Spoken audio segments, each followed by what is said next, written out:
Let me say something to you today that nobody in your life has had the courage to tell you. If words can control you, everyone can control you. Read that again. Sit with it. Let it land somewhere deep inside you where the truth actually lives. Because I am not here today to make you comfortable. I am here to make you free. And freedom, real freedom, begins the moment you stop allowing the world to reach inside your chest and pull your strings like you are a puppet. You wake up in the morning with a destiny. You wake up with a God-given assignment sealed inside your soul. You have gifts that have not been unwrapped.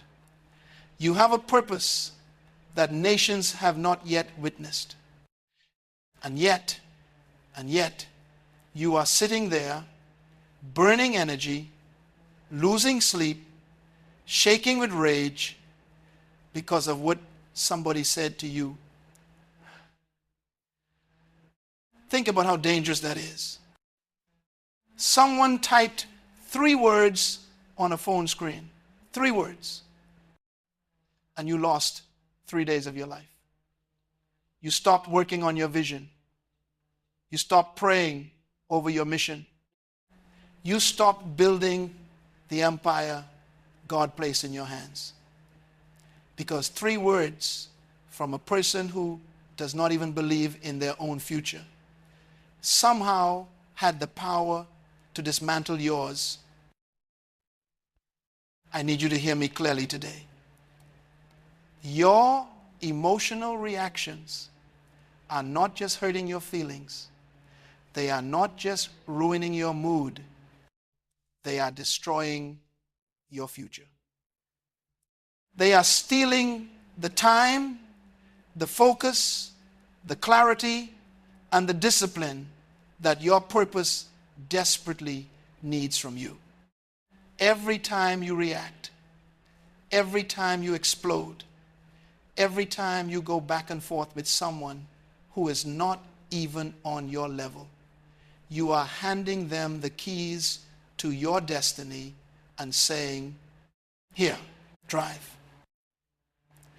That ends today. That ends right now. I want to tell you about a mountain. There is a mountain. I want you to see it in your mind, standing in the middle of a great plain. It has been standing there for 10,000 years. 10,000 years of storms. 10,000 years of lightning splitting the sky above it. 10,000 years of wind howling, screaming, violent wind slamming against its face with everything the atmosphere has to offer. And do you know what the mountain does? Nothing. It does absolutely nothing. It does not flinch. It does not shift. It does not argue with the wind. It does not chase the storm. It does not call the lightning back to prove a point. It simply stands, immovable, unbothered, rooted in something so deep, so ancient, so unshakable, that every force that comes against it only reveals its power. The wind does not humiliate the mountain. The wind advertises the mountain. Do you understand what I just said? Every attack, every insult, every attempt to destabilize you, if you remain still, it does not destroy your reputation. It builds it. The people who are watching you, and people are always watching, they do not respect the one who screams back. They do not admire the one who breaks down. They stand in awe of the one who looks at chaos and simply does not move. Now let me take you to the savannah. I want to take you to where the lions live. A lion is resting in the tall grass. He is massive.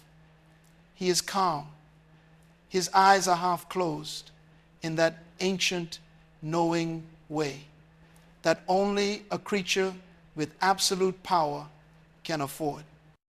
And from across the plain, a small dog begins to bark, hysterical, frantic, desperate for attention, desperate to be noticed, desperate to matter to something greater than itself. Does the lion turn around? No. The lion does not even open his eyes fully, because the lion understands something that the dog does not. The lion understands that attention is currency. And you do not spend royal currency on peasant provocations. The lion does not respond because the lion has nothing to prove. His identity is not determined by the dog's opinion. His authority was not granted by the dog's recognition. He was a lion before the dog barked. He will be a lion long after the dog has gone silent. Now, here is what I need you to understand. The moment the lion turns around, the moment the lion even acknowledges the bark, the lion has just handed the dog something the dog should never have. The lion has just told the dog, "You matter enough to interrupt my peace," and that is what you do. Every single time you react, every single time you clap back, every single time you allow someone's opinion to pull you out of your assignment, you are turning around. You are telling every small, mediocre, broken, unhealed person in your life that they have enough power to interrupt the king. Stop turning around. Stop turning around. The great scriptures, and I have studied them deeply for 50 years, they contain one of the most overlooked verses in the entire canon of human wisdom. And it is found in the book of Proverbs, chapter 16, verse 32. And it says, "He who is slow to anger is better than the mighty, and he who rules his spirit than he who takes a city." Do you grasp the magnitude of what that is saying? It is saying that conquering armies is easier than conquering yourself. It is saying that the most powerful military general on earth is still inferior to the person who has mastered the fortress of their own mind. It is saying that all the kingdoms of the world do not equal the kingdom between your own two ears. This is what I have spent my life teaching. This is the concept I call self-dominion. God did not give you dominion over your neighbor. He did not give you dominion over your circumstances first. He did not give you dominion over your enemies. He gave you dominion first, last, and always over your own spirit. And most people have never collected that inheritance. Most people are walking around with a divine deed to the most powerful territory on earth. Their own mind, their own will, their own emotional architecture. And they have handed that deed to every person who has ever hurt them. They have let their past own them. They have let rejection own them. They have let embarrassment own them. They have let the comments section of a social media post own them. You were made for dominion, and you are living in bondage. And here is the terrifying part. The bondage is not external. Nobody is holding you down with chains. The prison you live in has no walls and no locks. It is built entirely out of your own reactions. Every time you react without thinking, you pour another brick. Every time you let anger speak before wisdom, you pour another brick.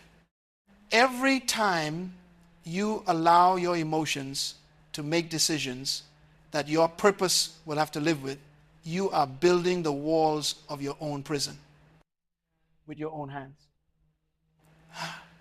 Discipline. Let us talk about discipline for a moment. Most people misunderstand what discipline is. They think discipline is about punishment. They think it is about deprivation, about suffering, about being hard on yourself. No, no, no. That is not discipline. That is self-abuse disguised as virtue. Real discipline is alignment. Real discipline is the daily, hourly, moment by moment practice of keeping your actions, your words, and your responses in alignment with the person you are trying to become and the purpose you are trying to fulfill. Real discipline says, this feeling is real, but this feeling is not my master. Real discipline says, I see the provocation. I feel the anger rising, and I consciously, deliberately, powerfully choose not to respond from that place. That is not weakness. That is the highest form of strength available to a human being. Now, I must bring you to the graveyard. I have spoken about the graveyard many times in my ministry, and I will speak about it again today because it is perhaps the most important truth I have ever encountered. The richest place on this planet is not Wall Street. It is not Silicon Valley. It is not the oil fields of the Middle East. The richest place on earth is the cemetery.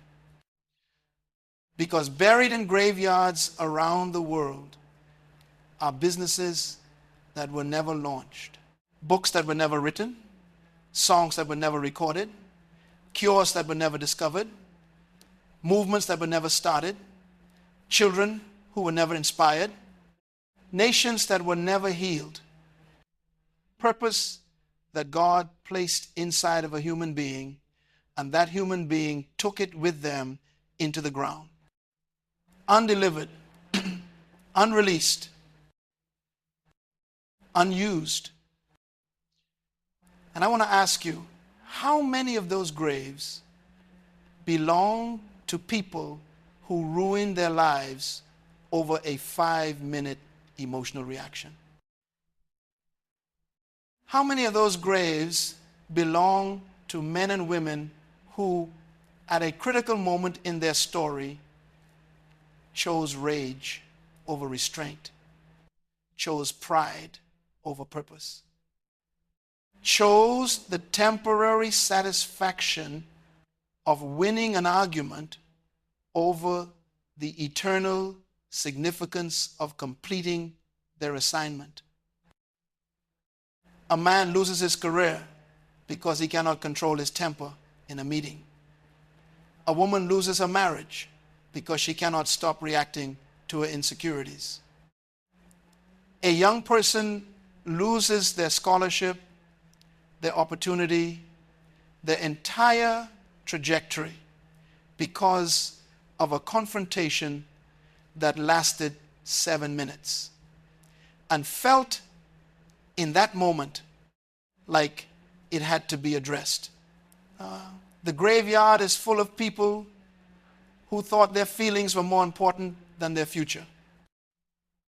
And unless you change, unless you develop the most sacred skill of self-governance, you are in danger of joining them. Not physically, but in terms of your potential, in terms of your impact.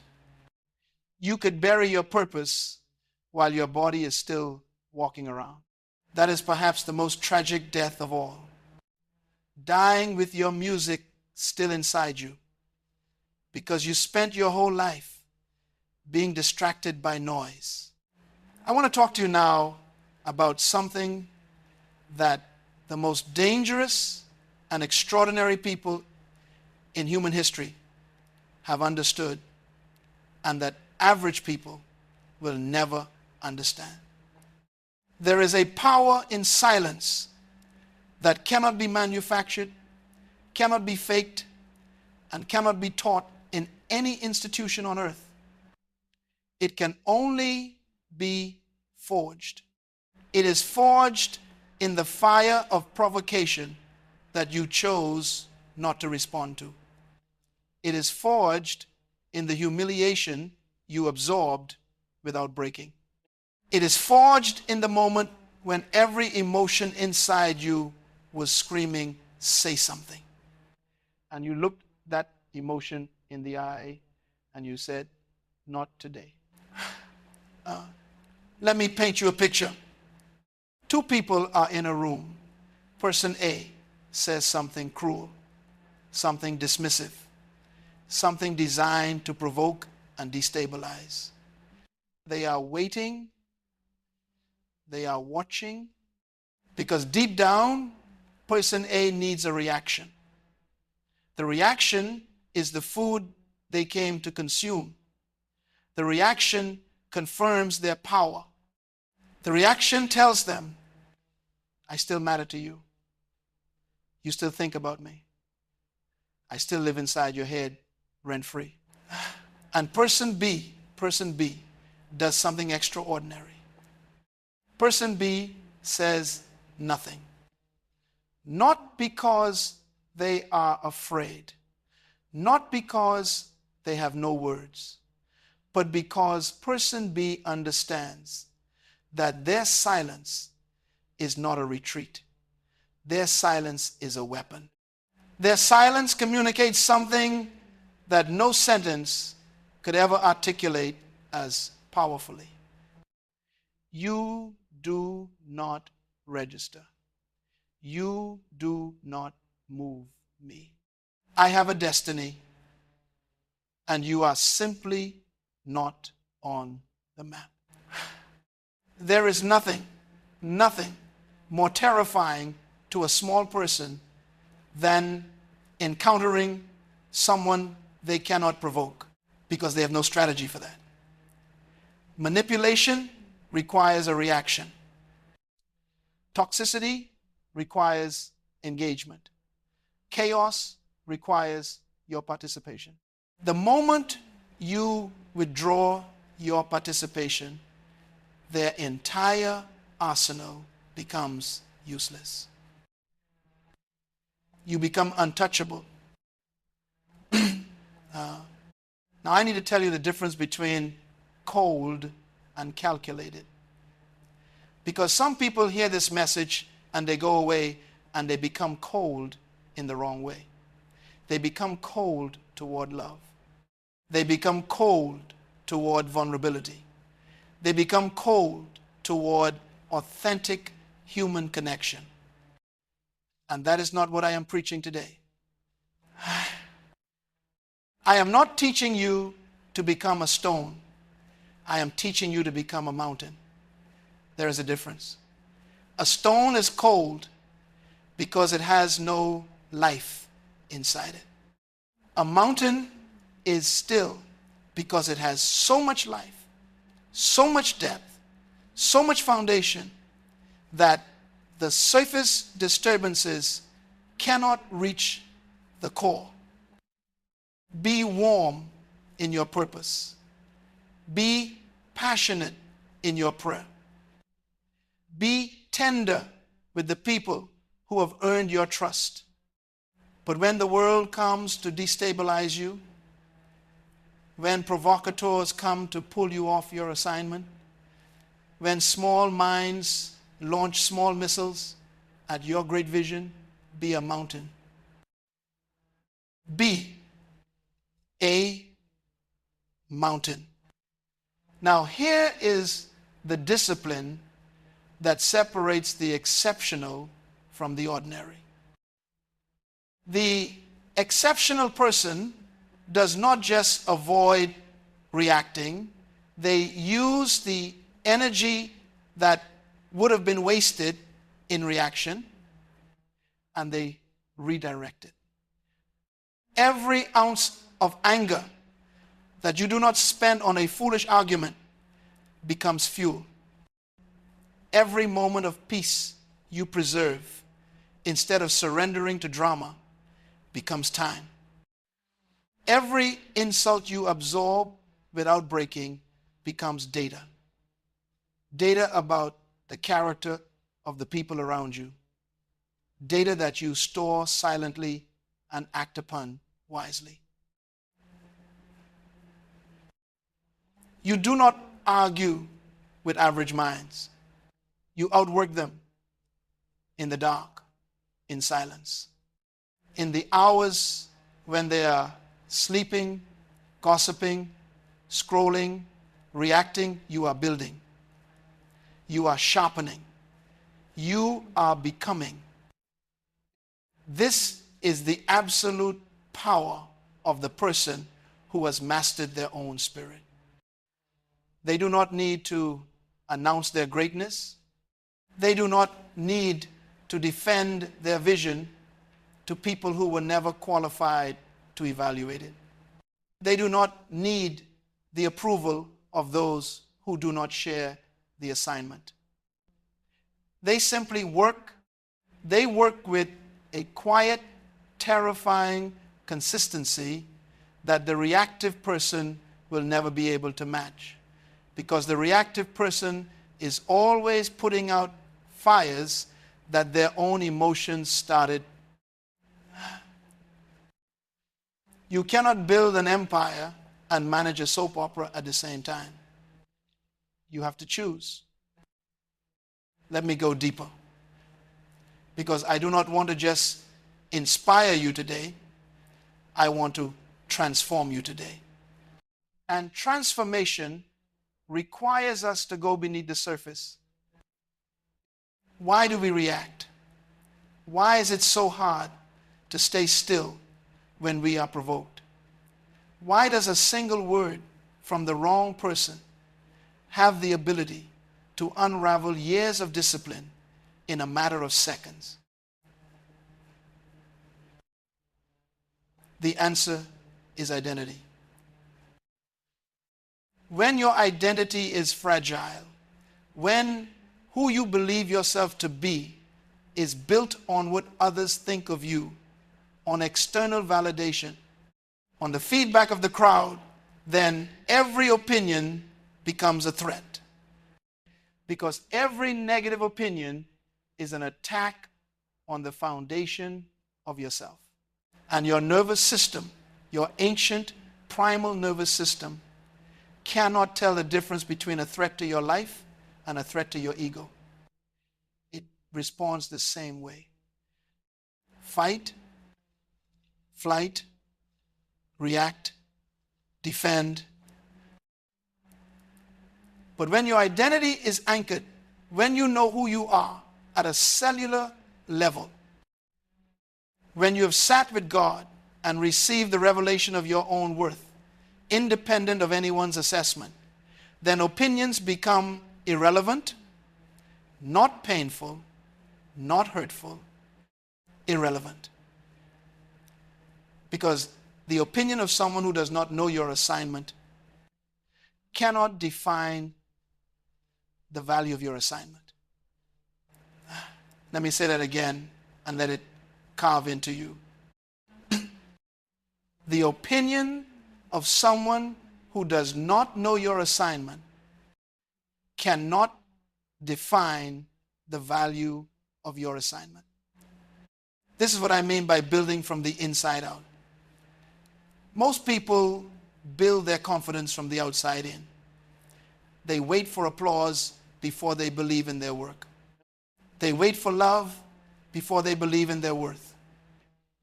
They wait for success before they believe in their potential.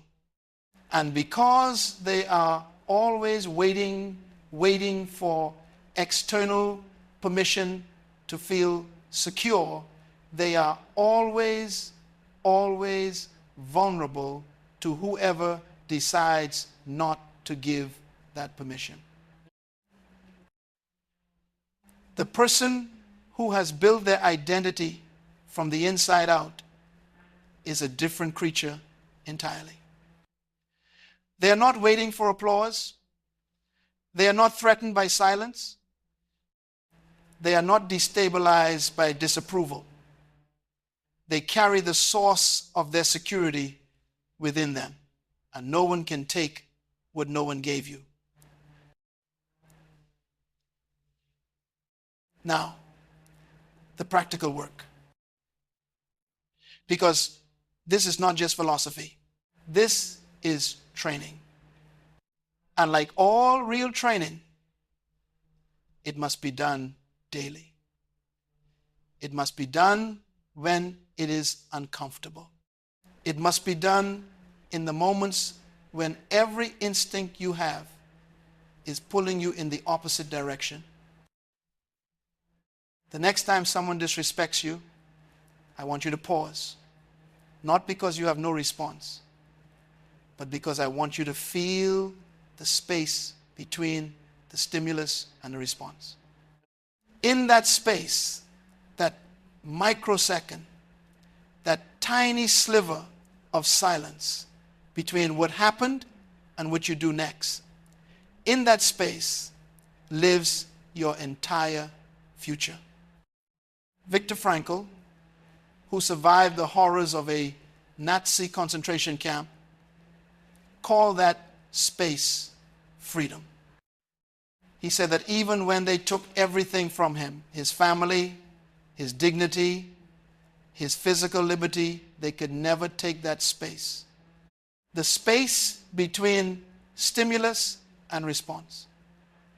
The space where a human being gets to decide who they are going to be.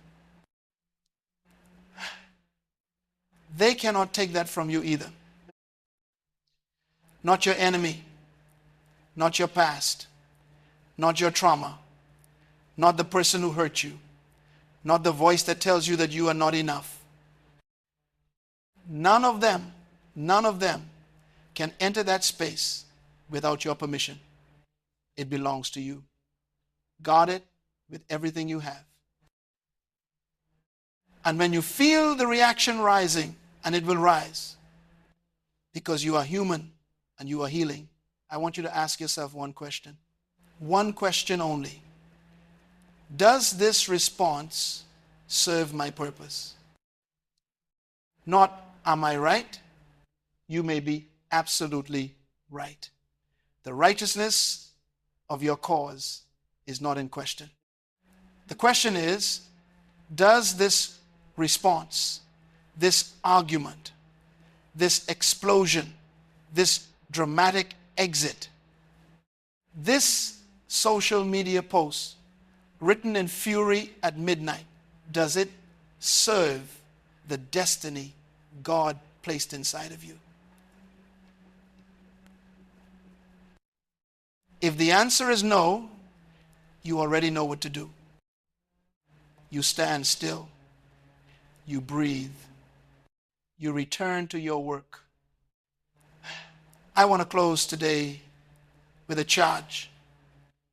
Not a suggestion, not an invitation, a charge.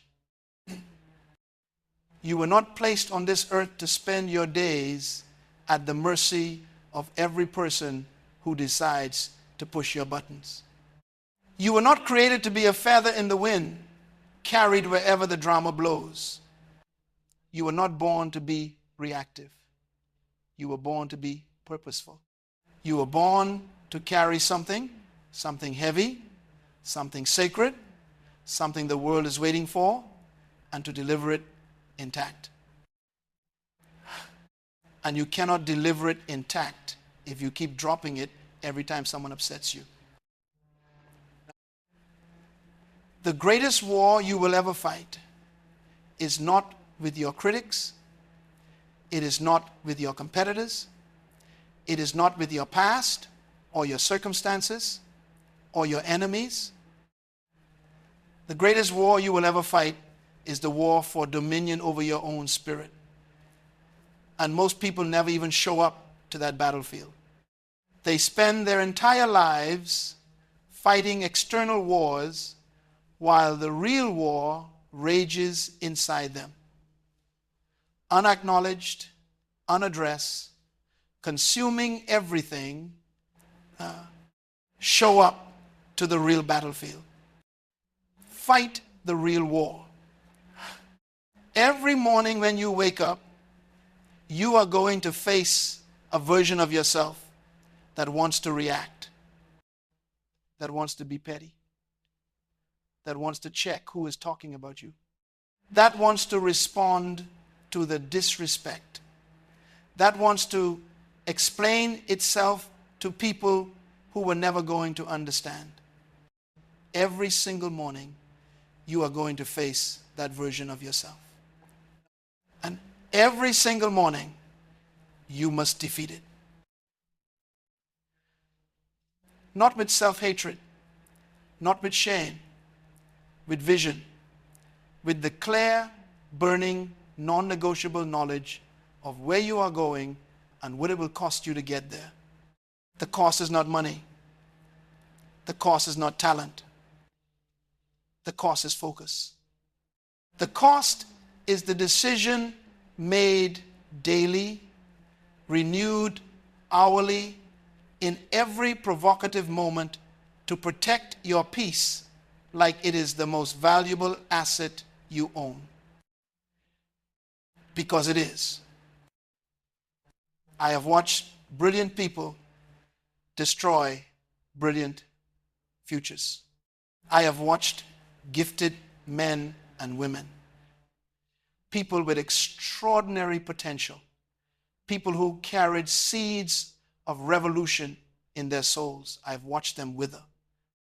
Not because the world was too hard, not because they lacked the talent, but because they could not govern themselves, because they could not sit with discomfort without exploding, because they could not receive criticism without retaliating, because they could not distinguish between what was urgent and what was important, and they spent their whole lives chasing what felt urgent, while everything that was truly important rotted in the corner, neglected. Do not become that story. Become the mountain. Become the lion who does not turn around. Become the person who walks into a room and carries so much inner authority that nobody even considers trying to destabilize you. Become the kind of human being that your enemies have to respect, even when they are trying to destroy you. Become so rooted in your identity, so clear in your purpose, so disciplined in your response that chaos cannot find a foothold in your life. The world desperately, desperately needs people who cannot be controlled by provocation. The world needs people whose peace is not dependent on the behavior of others. The world needs people who have gone deep enough inside themselves to find the unshakable thing and build their entire life on top of it.